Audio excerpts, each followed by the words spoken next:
sahabat di kanal Perspektif dengan Andre Vincent Wenas. Kali ini catatan politik dari Bro Josef Herman Wenas yang ditulis dalam bahasa Inggris tentang krisis di Ukraina, berjudul Ukrainian Crisis, It is the West to Blame For. Begini, John Josef Herman is an American political scientist and international relations scholar who belongs to the realist school of thought. He is best known for developing the theory of offensive realism, which describes the interactions between great powers as being primarily driven by the rational desire to achieve regional hegemony in an anarchic international system. Mearsheimer, therefore, believes that China's growing power will likely bring it into Indo-Pacific conflict with the United States. He also argues in his 2007 book titled The Israel Lobby and U.S. Foreign Policy that the lobby wields disproportionate influence over U.S. foreign policy. And now on Ukraine crisis. Mearsheimer provides a juxtaposition to the mainstream view that of the West. I second his, as I mostly do with his other strategic analysis. Having learned a recent simulation by Princeton University, I am now concerned even more over the Ukraine crisis. Projecting out each side's war plans and other indicators, the simulations estimated that it would be likely to trigger a tit-for-tat exchange, which we are now seeing. That, in escalating to strategic weapons like intercontinental missiles, could kill 34 million people within a few hours. No kidding, the outcome of such a strike would be impossible to predict.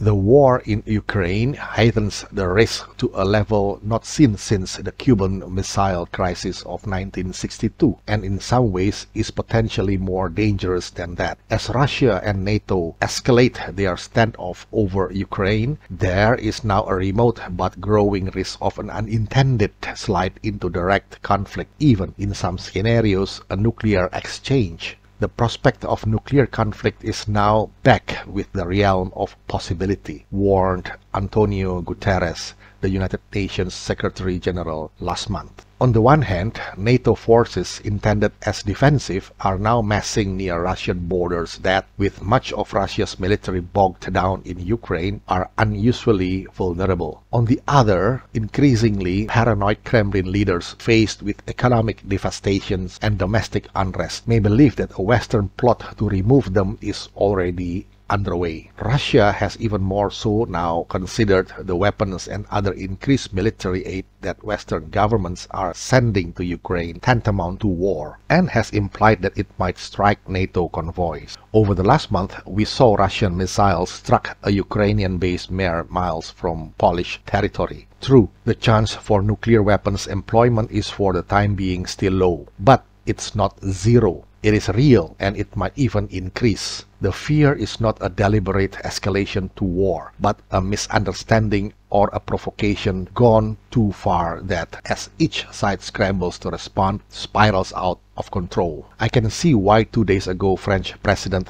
Emmanuel Macron defended his decision not to use the word genocide to describe Russia's war crimes in Ukraine. He boldly underscored that the word must be qualified by jurists, not by politicians. Macron was standing in opposition to US President Joe Biden, who accused Moscow of carrying out genocide in Ukraine. He wished to avoid needless escalation. History is never a simple straight line. To hold Vladimir Putin responsible for the war he started and is being wagged since February 2022, I do not think anybody would argue, but blaming Putin alone does not do it justice when a longer timeline is dragged back to February 2014 with all prior subsequent events. The West, especially America, as Mearsheimer sees it, is principally responsible for the crisis. The trouble over Ukraine actually started at NATO's Bucharest summit in April 2008, when George W. Bush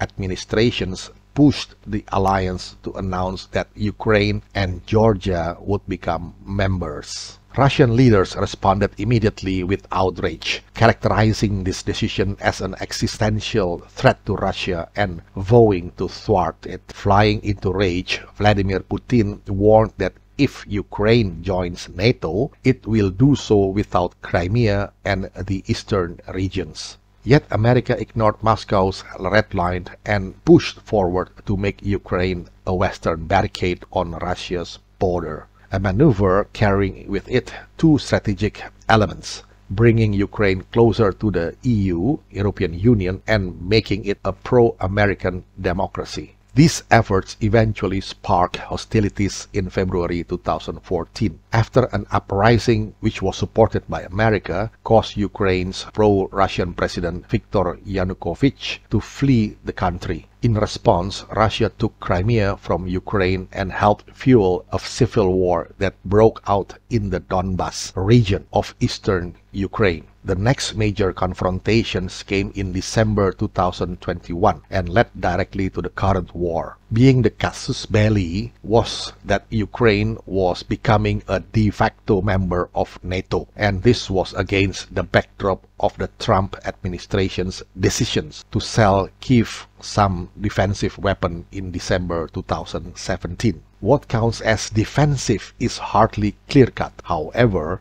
and this weapon certainly looked offensive to Moscow and its allies in the Donbas region. Other NATO countries got it on the act, shipping weapons to Ukraine, training its armed forces and allowing it to participate in joint air and naval exercises. In July 2021, Ukraine and America co-hosted a major naval exercise in the Black Sea region involving navies from 32 countries. Operation Seabreeze almost provoked Russia to fire at a British naval destroyer that deliberately entered what Russia considers its territorial waters. Ukraine-America relations continued growing under the Biden administrations. The U.S.-Ukraine Charter on Strategic Partnerships was signed in November 2021 by Antony Blinken, America's State of Secretary, and Dmytro Kuleba, his Ukrainian counterpart.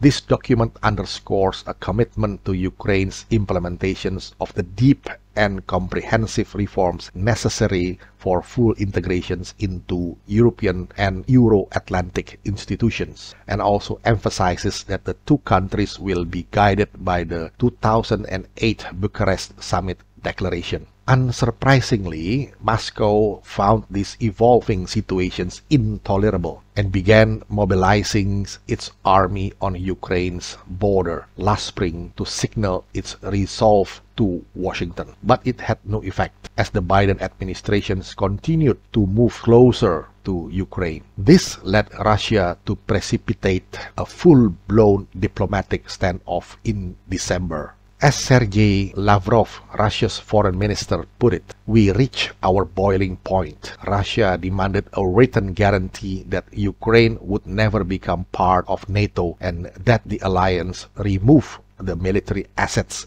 it had deployed in Eastern Europe since 1997. The subsequent negotiations failed, as Blinken made clear, there is no change. There will be no change. A month later, Vladimir Putin launched an invasion of Ukraine to eliminate the threat he saw from NATO. This interpretation of events is at odds with the prevailing mantra in the West, which portrays NATO expansions as irrelevant to the Ukraine crisis, blaming instead Putin's expansionist goals. The mantra being spelled, NATO is a defensive alliance and possesses no threat to Russia. But the available evidence on the ground contradicts these claims. The issue at hand is not what Western leaders say NATO's purpose or intentions are. It is how Moscow sees NATO's actions. There is a world of difference between intentions and actions. Being a former KGB foreign intelligence officer for 16 years, stationed in Dresden, then East Germany and Wellington, New Zealand, besides Moscow, Vladimir Putin certainly has his own mantra. I don't trust words. I even question actions, but I never doubt patterns. Ya, demikian catatan ringkas dari Bro Josef Herman Wenas tentang latar belakang konflik atau krisis di Ukraina, bahwa ini akibat ulah dari Barat sendiri yang polanya sudah terbaca oleh Vladimir Putin. Kira bisa menjadi perspektif. Kita jumpa lagi di session berikutnya. Terima kasih.